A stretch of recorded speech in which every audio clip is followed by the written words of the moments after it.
Kadang-kadang saya sedih, ibu-ibu ni 5 tempat pengajiannya, 5 majlis taklimnya, 5 pula model baju.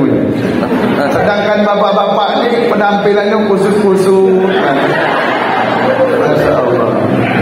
Pecinya baik, kadang-kadang tak pernah diganti-ganti. Peci hitam tu, peci hitam tu, mulai dari ijab kabul sampai Masya Allah.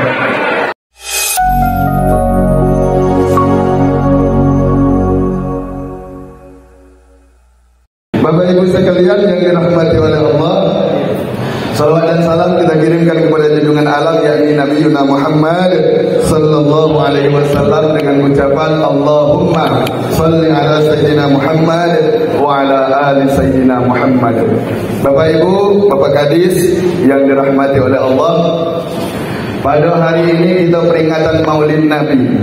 Di dalam kitab Syamsul Hidayah fi Qissatil Maulidin Nabi Khairul Bariyah diceritakan bahwa awal mula dan pertama sekali perayaan Maulid Nabi ini dilakukan secara besar-besaran dengan mengumpulkan orang banyak, yaitu dimulai dari seorang raja yang berasal dari Irbil, sekarang berada di wilayah Mesir.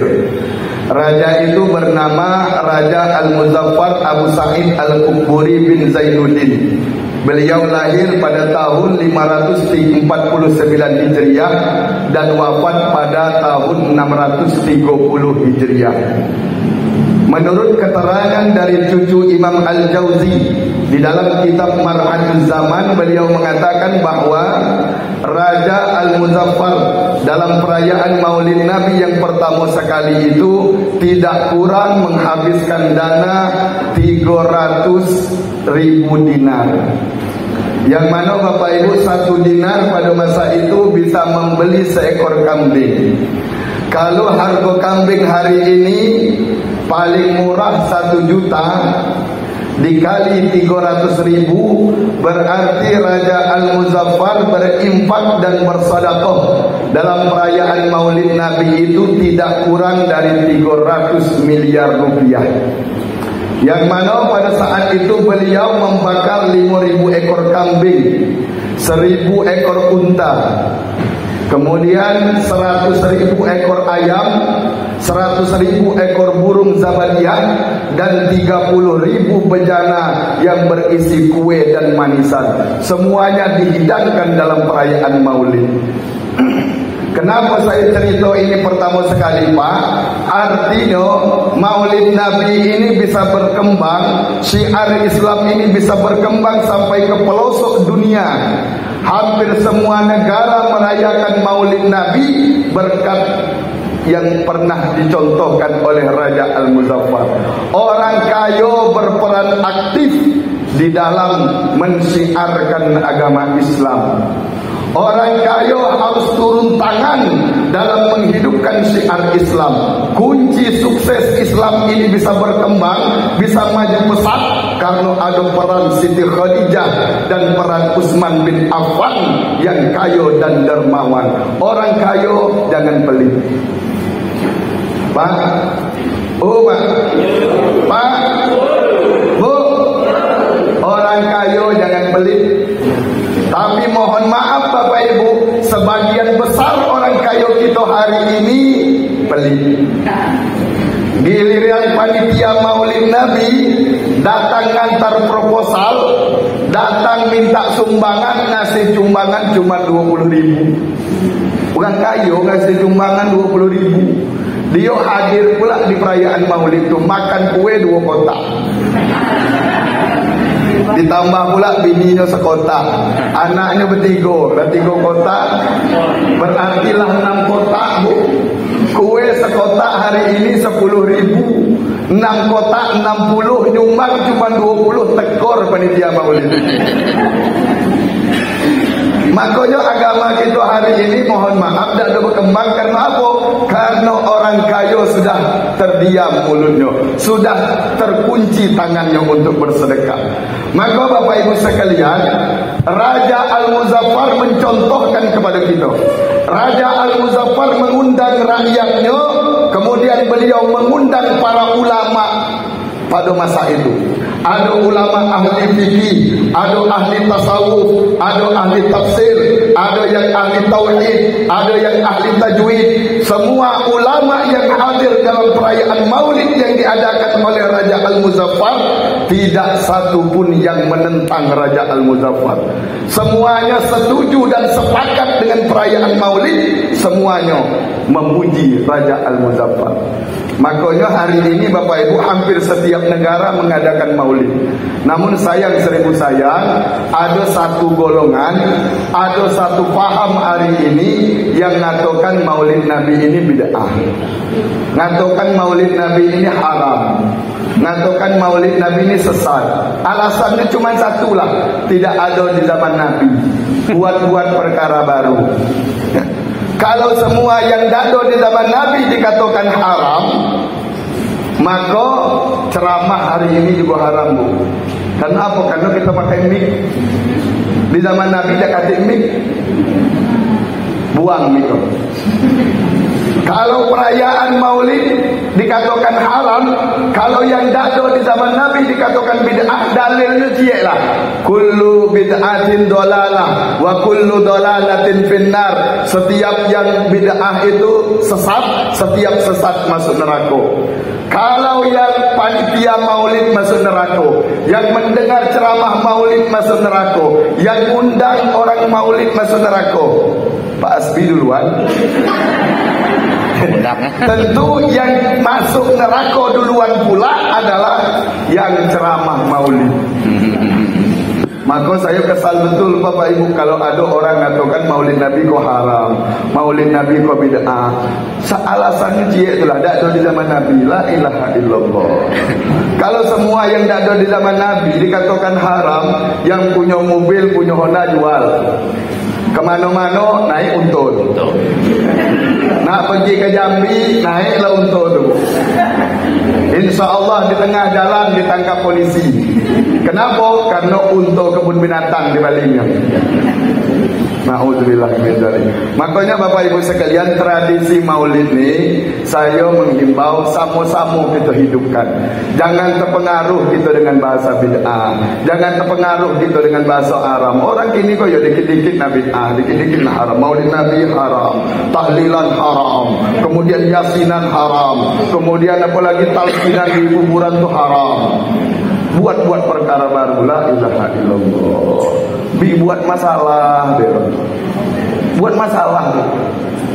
Bagaimana tidak bikin masalah? Kalau seandainya ajaran dia ini berkembang di mana-mana, lalu perayaan Maulid tidak ada lagi, tentu ustaz-ustaz kehilangan job.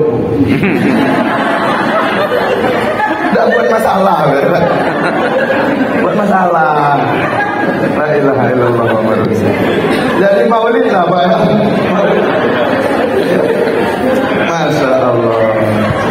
Jadi Bapak Ibu sekalian, bagaimana Ustaz upaya kita supaya Maulid ini tidak menjadi sesat?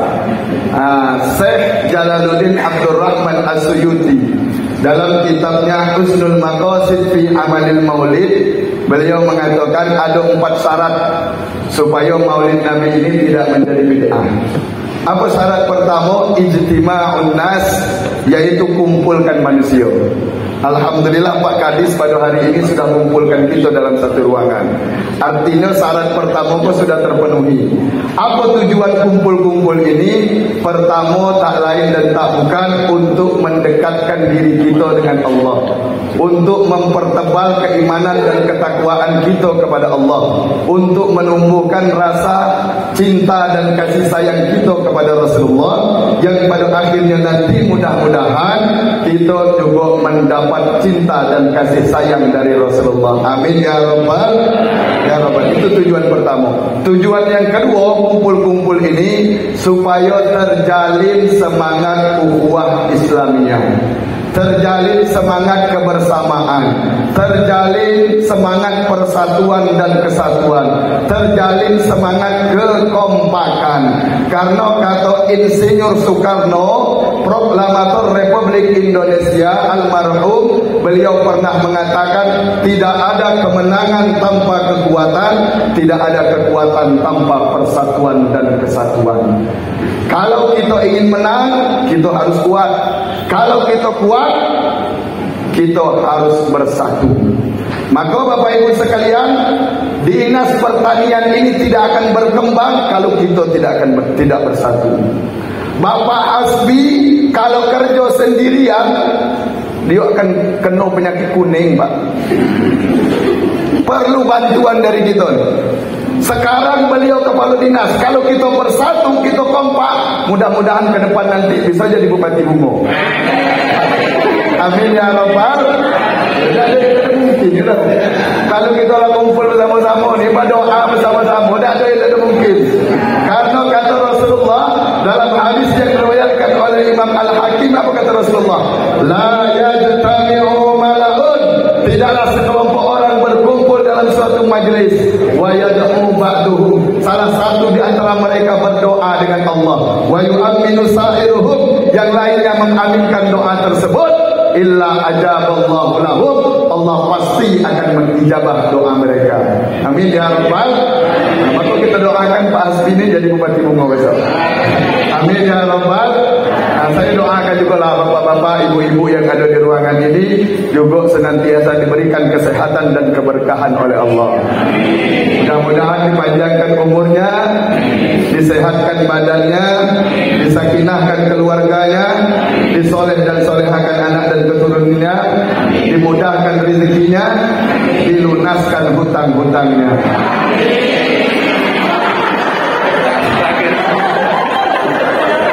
Kalau itu ya kencang aminnya. Nampaknya wajah-wajah bau tangguh nampak. Masya Allah. Apalagi ibu-ibu hari ini cantik-cantik ya, Masya Allah, subhanallah. Ini ada yang baju seragam, ada yang jilbabnya warna-warni, subhanallah. Ada yang warna biru, warna coklat, kuning, apalagi oranye. Ada yang sekali bayar, 2 kali bayar. Subhanallah. Itulah hebat. Kita ada apa-apa, karena zaman kini bu, zaman kini nampaknya memang sudah zaman kredit ya. Orang zaman sekarang ini sekali tidak kredit bu, beli mobil, beli Honda, beli kulkas, beli TV, beli rumah, sehingga kadang-kadang pintu rumah pun tidak berkredit juga. Sehingga ketika muka nutup pintu rumah tu bunyinya Masya Allah, biasa. Jadi kita, apalagi bapak-bapak ni harap maklum lah Pak. Memang semangat ibu-ibu dalam berkredit ni luar biasa. Kita harap maklum lah Pak. Kadang-kadang saya sedih, ibu-ibu ni 5 tempat pengajiannya, 5 majlis taklimnya, 5 pula model bajunya. Sedangkan bapak-bapak ni penampilannya khusus-khusus. Masya Allah. Peci kadang-kadang tak pernah diganti-ganti. Peci hitam tu, peci hitam tu, mulai dari hijab kabul sampai Masya Allah. Ada tak pernah.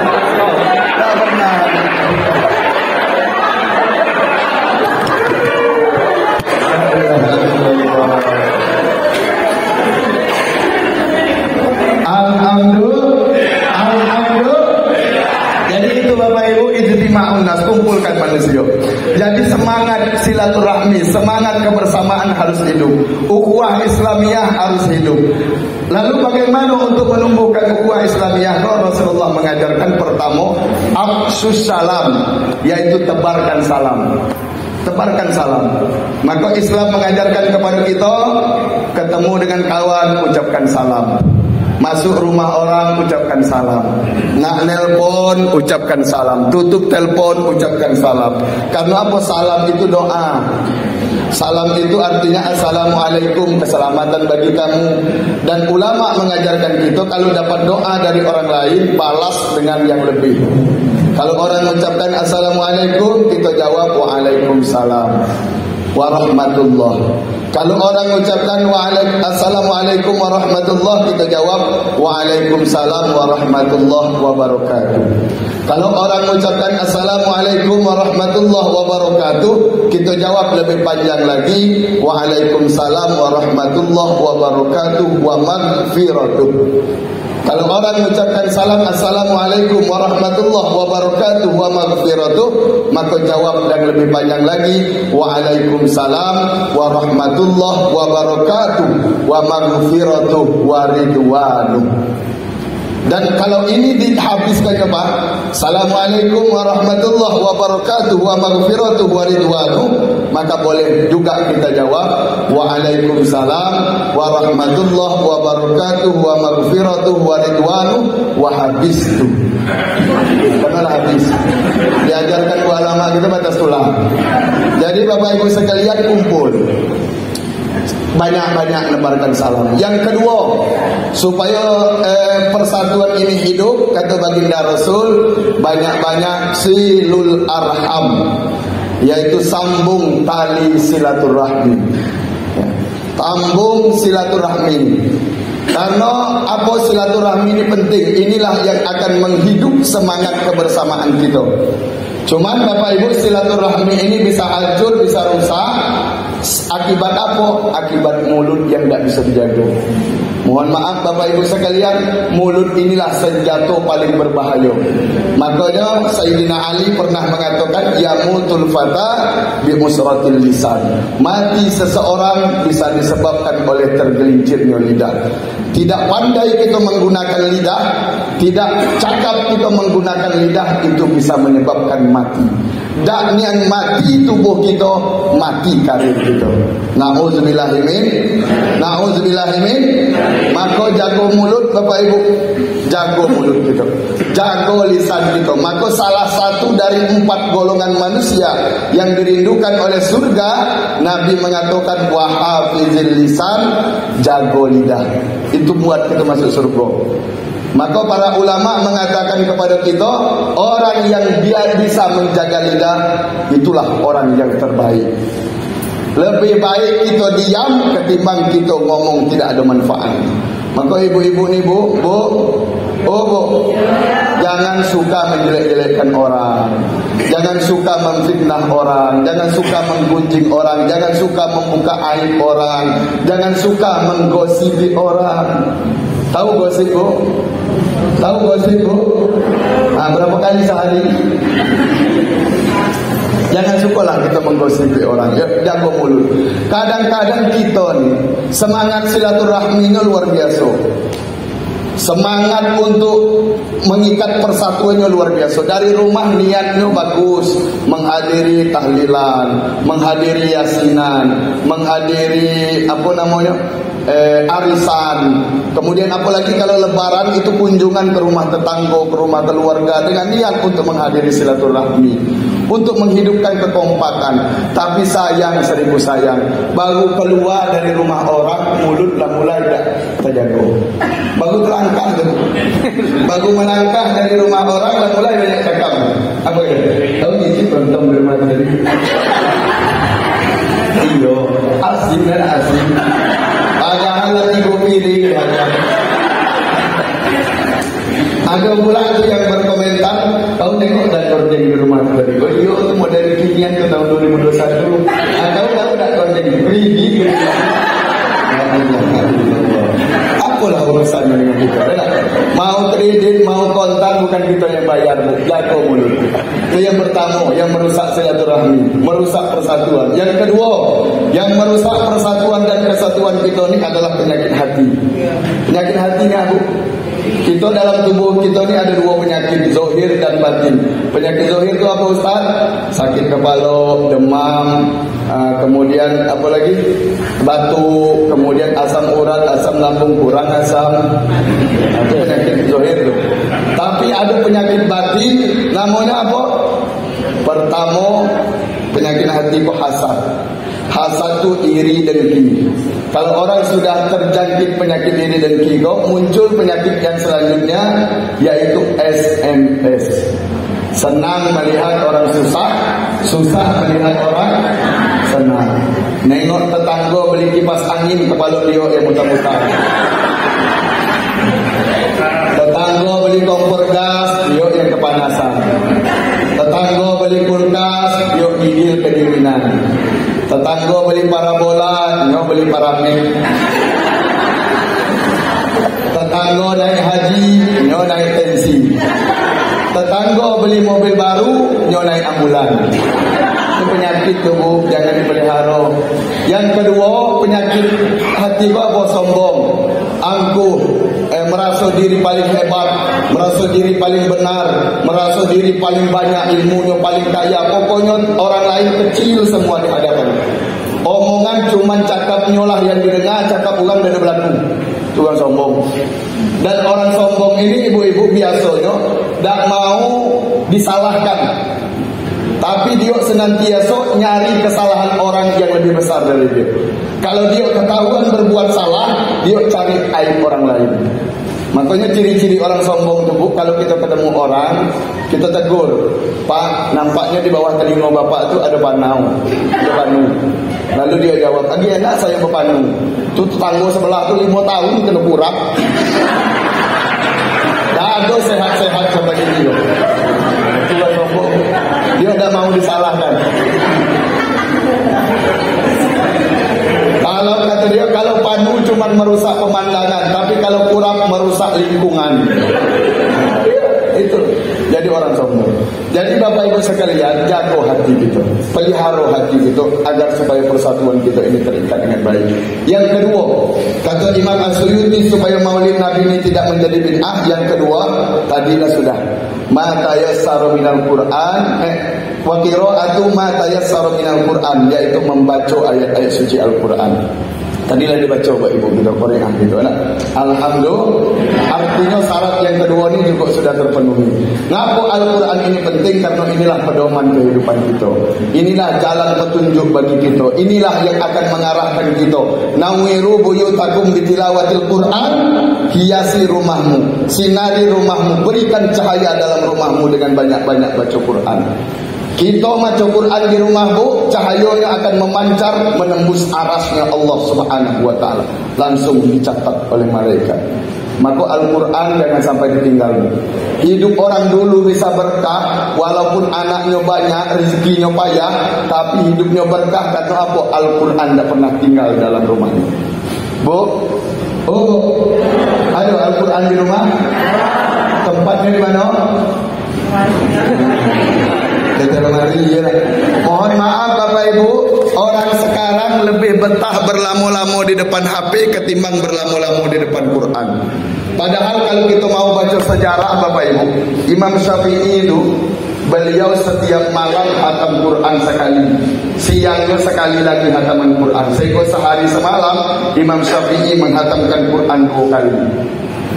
Imam Ibnu Hanbal, beliau Bapak Ibu sekalian, Imam Hanbali, setiap kali beliau sholat 2 rakaat dalam sholatnya setiap malam, saat rakaat pertama beliau menghabiskan 15 juz Al-Quran, rakaat kedua 15 juz lagi Al-Quran, sehingga dalam 2 rakaat sholat malam Imam Ibnu Hanbal khatam sekali Al-Quran. Tapi saya yakin bapak-bapak yang ada di Dinas Pertanian ini insya Allah ahli Quran galau. Amin. Nampak dari wajah-wajah cerah hari ini ya. Ini minimal nih 5 juz dalam sehari. Juz pokan, juz tomat, juz timun. Masya Allah. Ini hidup kita berkah, hiduplah bersama Quranku. Nah, curhat itu dalam Quran, curhat itu dengan Quran, jangan curhat ke Facebook. Mohon maaf Bapak Ibu, banyak sekali saya baca di Facebook nih aib keluarga diceritakannya di Facebook. La ilaha illallah. Ibu-ibu kok suami rezekinya mepet atau rezekinya payah, curhat dengan Quran, minta dengan Quran, sambil baca Quran selesai itu berdoa dengan Allah. Kemudian anak kita nakal, anak kita degil, curhat dengan Quran dulu. Suami kita Misalnya suami muduati curhat dengan Quran, baca Quran sebanyak-banyak. Oh, suami muduati baca Quran. Kalau fardu baca Yasin.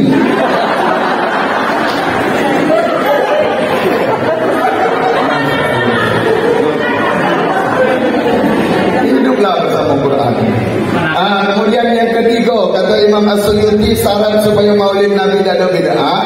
Yang ketiga adalah wa riwayatul akhbar fi mabda'i amrin Nabi, yaitu menceritakan kisah dan sejarah perjuangan baginda Nabi besar Muhammad sallallahu alaihi wasallam dalam kitab Sirah Nabawiyah yang ditulis oleh Syekh Safiur Rahman Al-Mubarakpuri. Baginda Nabi itu lahir pada tanggal 12 Rabiul Awal tahun 571 Masehi atau bertepatan dengan tahun gajah. Baginda Nabi dilahirkan di kota Mekah. Bapaknya bernama Abdullah, ibunya bernama Siti Aminah. Supaya kita maulid ini dapat berkah, kita cerita dikit. Baginda Nabi itu, Bapak Ibu sekalian, merupakan sosok yang luar biasa. Kenapa kata kita diperintahkan mencontoh baginda Nabi? Dalam Al-Quran surah Al-Ahzab ayat 21, Allah berfirman, laqad kana lakum fi rasulillahi uswatun hasanah. Sungguh pada diri baginda Nabi itu terdapat contoh yang paling baik, terdapat suri tauladan yang paling baik. Kenapa Rasulullah bisa jadi contoh? Karena Rasulullah itu basarun, manusia biasa, sama seperti kita. Baginda Nabi itu bukan dari kalangan jin, bukan dari kalangan malaikat, bukan dari kalangan makhluk halus, tapi beliau adalah basarun, sama seperti kita. Kita makan, Nabi juga makan. Kita minum, Nabi juga minum. Kita berkeluarga, Nabi juga berkeluarga. Kita tidur, Nabi juga tidur. Bahkan baginda Nabi itu paket komplit untuk kita contoh. Kenapa Ustaz? Karena Nabi itu semua ada dalam pribadi Nabi. Kalau kita seorang pedagang, Rasulullah juga seorang pedagang. Beliau distributor ulung, bukan hanya berdagang dalam satu kota, satu negara, tapi baginda Nabi distributor antar negara sampai ke negeri Syam, ngantarkan barang dagangan Siti Khadijah. Nabi Pak. Oh, saya seorang petani Ustaz, saya seorang pengembala. Nabi juga pengembala kambing. Saya seorang pemimpin Ustaz, Rasulullah juga memimpin negara Madinah. Sekarang negara Madani jadi patokan negara-negara Islam. Saya seorang kepala keluarga Ustaz, Nabi juga punya istri dan anak. Pokoknya Nabi itu Bapak Ibu paket komplit lah. Apa profesi kita, apapun kegiatan kita harian, ada pada baginda Nabi. Nabi itu basarun, manusia biasa. Tapi la kal basar, ada hal-hal tertentu yang membuat Nabi beda dengan kita. Apa contohnya Ustaz? Misalnya gini, saya hari ini Bapak Ibu berkeringat. Saya berkeringat, Pak Kadis berkeringat, ibu-ibu berkeringat, bapak-bapak juga berkeringat. Cuman dalam Sirah Nabawiyah diceritakan keringat Nabi itu Bapak Ibu harum, baunya seperti bau minyak kasturi, sehingga pernah dijadikan oleh Ibnu Abbas sebagai parfum bajunya. Itu keringat Nabi. Itu keringat Nabi.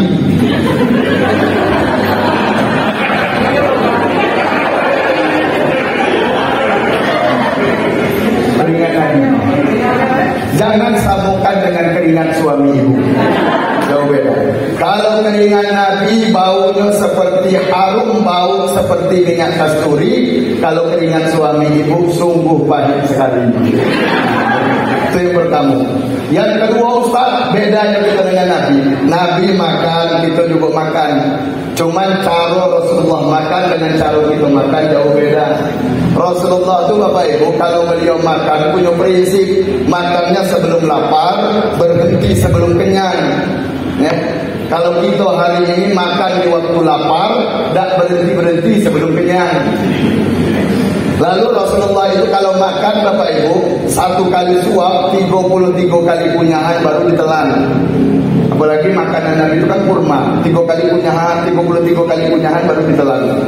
Sehingga kerja lambung Nabi itu halusnya. Rasulullah tidak pernah sakit seumur hidup. Kita kalau makan sekali suap, opor kanan, opor kiri, sundul ke atas, gul. Beda. Oh Pak,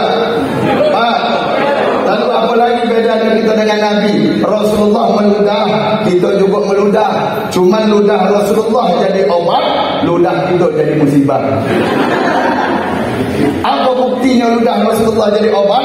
Ketika Rasulullah dikejar-kejar kafir Quraisy, Rasulullah bersembunyi di Gua Sur bersama Abu Bakar As-Siddiq. Karena Gua Sur ini kecil, muatnya cuma 2 orang.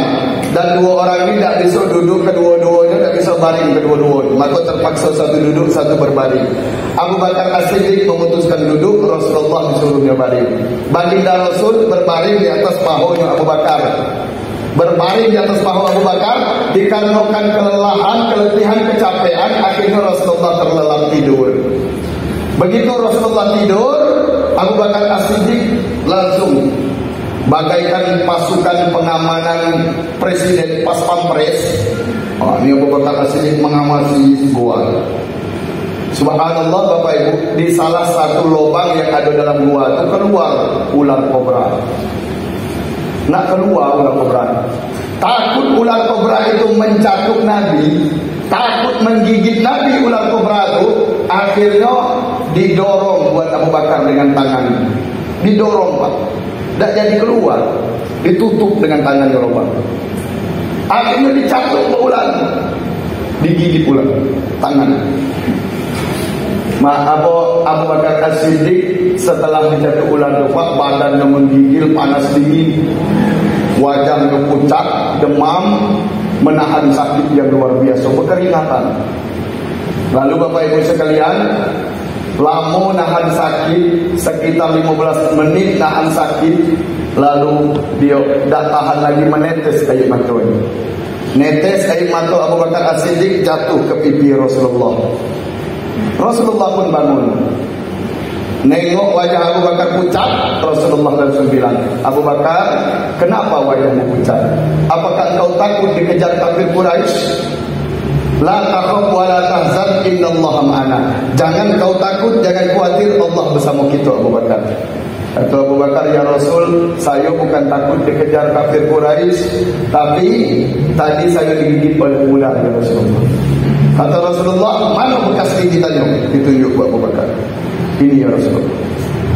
Nampak bekas gigitan ular itu Bapak Ibu, langsung diludah oleh baginda Nabi. Cuy!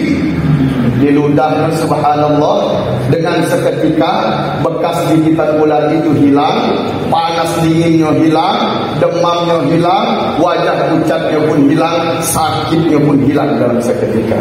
Makanya Bapak Ibu sekalian, ludah Nabi jadi obat.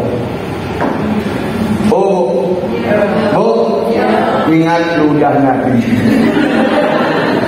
Ingat ya, ludah Nabi. Ludah Nabi Bu, jangan samakan dengan ludah ibu. Kakek balik dari Riko bertengkar dengan suami, ribut dengan suami, sambil ngacau air kopi, sambil tweet.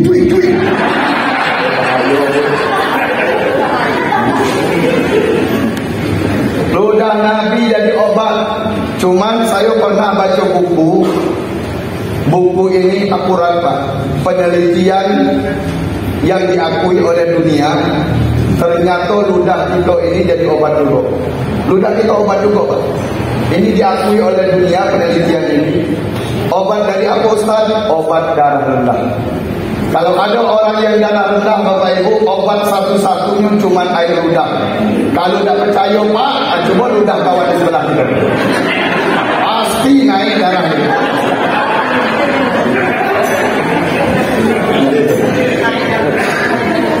Lalu apa lagi beda kita dengan Nabi Ustaz? Saya kasih contoh. Rasulullah itu Bapak Ibu sekalian berkeluarga, kita juga berkeluarga. Rasulullah punya anak dan istri, kita juga punya anak istri. Dan baginda Nabi itu Pak, istrinya 11. dalam sejarah. Tidak satu pun yang minta cerai. Kita pak bini cuma suka 15 kali kita tegaknya. Kenapa cara kita memperlakukan istri jauh beda dengan Nabi? Nabi itu pak, kalau dalam sirah Nabawiyah dikatakan Rasulullah itu manusia paling romantis. Ialah bagaimana? Bahkan Nabi itu pak manggil istrinya saja tidak pernah beliau manggil nama. Itu hebatnya. Contoh, Nabi itu manggil Khadijah Ummul Mukminin, wahai ibunya orang beriman. Kadang-kadang ya Habibah, wahai kekasihku. Tersanjung bini pak. Kemudian Aisyah dipanggilnya ya Umairah, wahai pipi yang putih kemerah-merahan. Nah itu pula pak kelebihan pipi istri Nabi, lah putih kemerah-merahan. Dan sama dengan pipi istri bapak, lah hitam kebiru-biruan.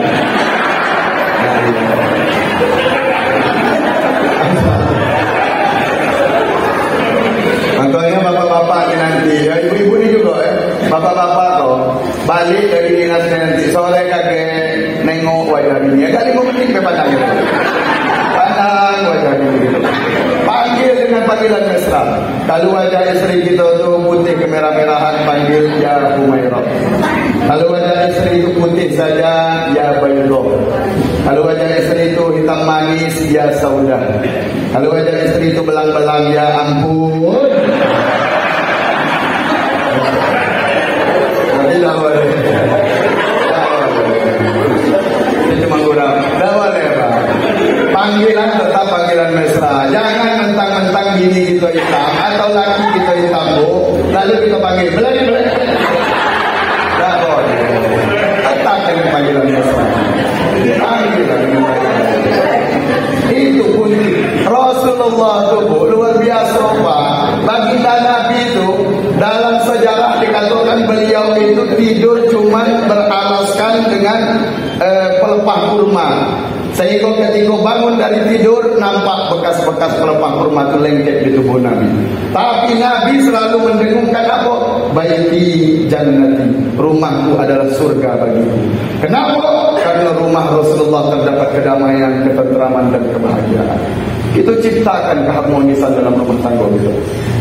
Kalau ribut sekali-kali itu wajar, bertengkar sekali-kali wajar, bercekak sekali-kali itu bumbu dalam rumah tangga. Jangan terbawa emosi yang berlebihan. Ya bu, pak, kalau kata ustaz saya dulu pak, rumah tangga tidak pernah ribut itu mustahil. Syaratnya berat, syaratnya dua. Apa syaratnya? Pertama, bininya peka, lakinya bisu. Kalau dua itu lah terpenuhi, insya Allah ada peka ribut. Kalau normal-normal macam kita pak, pasti pernah ribut. Cuma cara kita lah lagi memperlakukan ini. Rasulullah itu luar biasa bapak ibu, hebat. Nabi itu pak, kalau beliau minum, saya kasih contoh. Kasih contoh. Adik. Oh contoh.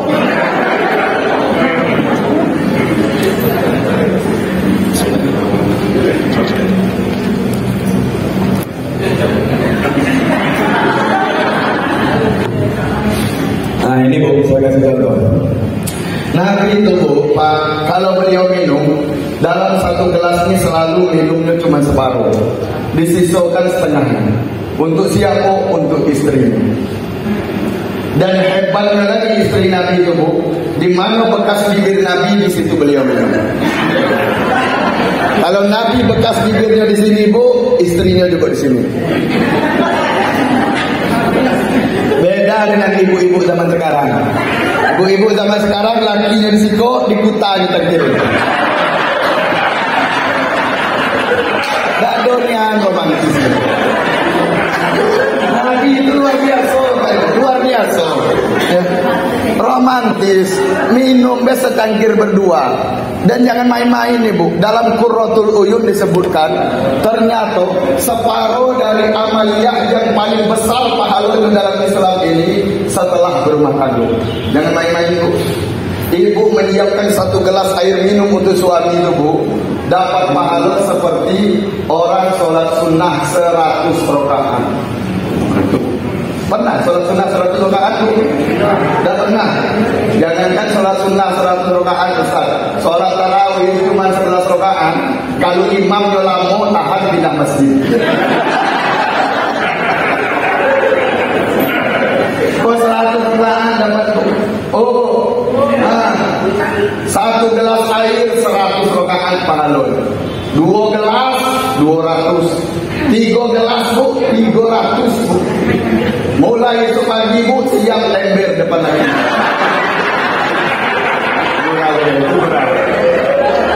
Hebat perbuatan. Pak, Pak, baginda Nabi itu pernah pada suatu hari, Pak, beliau minum dalam satu gelas nih, dihabiskannya satu gelas, tidak ada disisakannya lagi. Sehingga ditanya oleh Aisyah, ya Rasulullah, apakah hari ini engkau marah kepadaku? Kau kesal kepadaku ya Rasulullah? Kata Rasul, apa sebabnya? Ya biasanya ya Rasulullah, setiap kali engkau minum ini selalu tersisa separuh untuk saya. Tapi hari ini kok sampai habis? Engkau kesal kepadaku ya Rasul? Kata Rasulullah, tadi kebetulan air yang dibuat itu enak nian, jadi habis saya minum, habis segelas, saking enaknya. Ternyata Bapak Ibu, rahasianya bukan itu.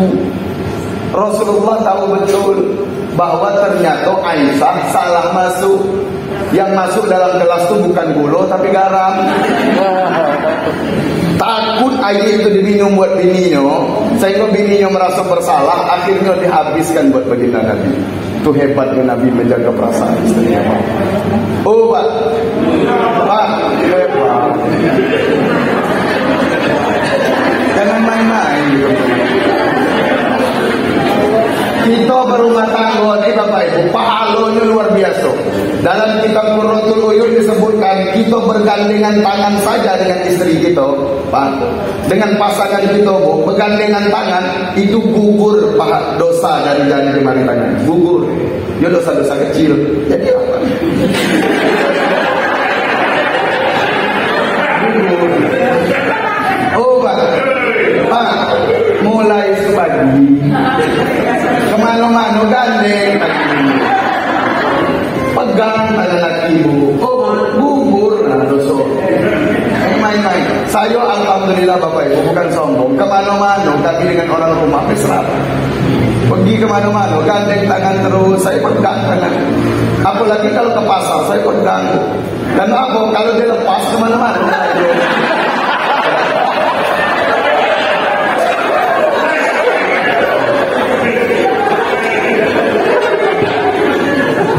Jadi itu berumah tangga luar biasa.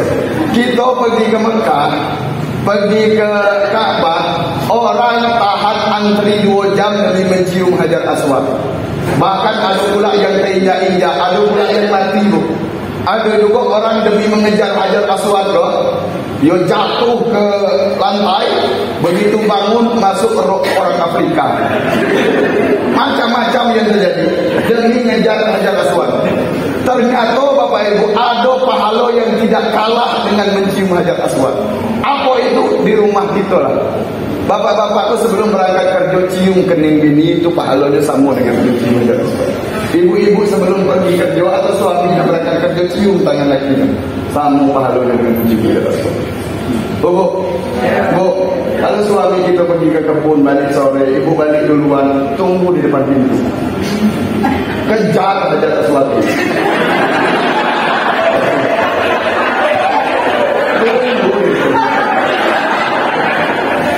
Lagi nengok dari jauh, lagi gitu. Kau alhamdulillah Hajar Aswad. Hajar Aswad kan Bu, Hajar itu artinya batu, Aswad itu artinya hitam. Jadi begitu nampak lagi dari jauh, alhamdulillah batu hitam dari.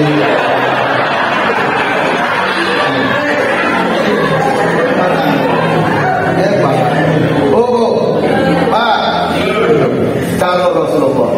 Lalu yang keempat, syarat supaya maulid Nabi ini tidak bid'ah, wa yamut ya'uddu lahum simatun ya'kulunahu wa yansarifun, yaitu menghidangkan makanan untuk dinikmati bersama-sama. Nah, makanan siap belakang tu ya nak? Kita siap-siap ni Pak Kadis, kita siap-siap makan. Saya alhamdulillah Bapak Ibu, alhamdulillah saya ceramah ke mana-mana, ke Tebo, ke Balangin, ke Sarolangun, ke Batanghari. Setiap kali ceramah, kalau nak balik tu baru buka pintu mobil, ada ibu-ibu manggil, Ustaz tunggu dulu. Saya bilang apa? Sambil bawa asal pula. Ini Ustaz ada.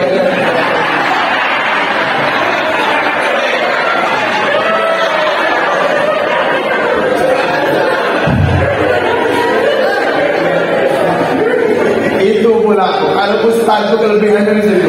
Kemana-mana ceramah pasti ada yang dibawa balik. Itu kalau ceramah di tempat lain. Kalau di dinas pertanian saya tidak tahu.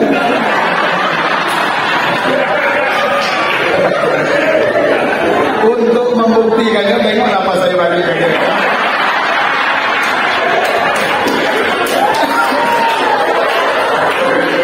Tapi jangan masalahnya Pak Kadis.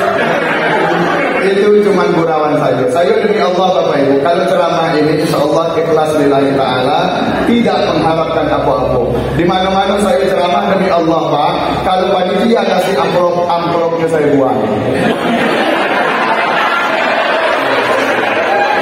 Kalau urusan isinya urusan saya.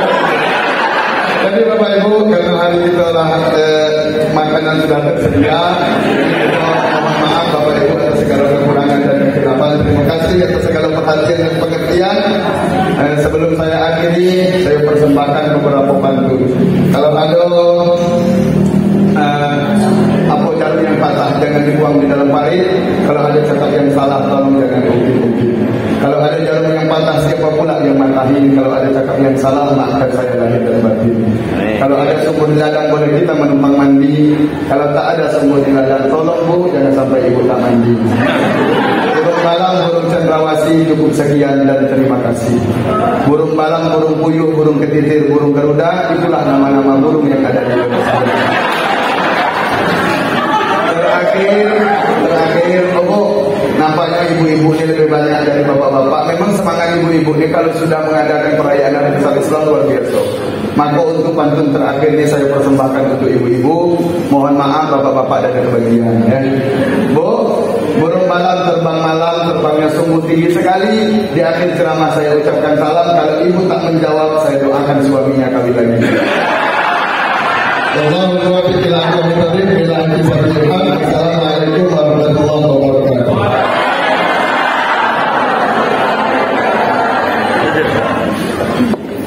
Selanjutnya pembacaan doa yang langsung dipimpin oleh Ustaz akan dilakukan kepada beliau yang bertugas. Alhamdulillah.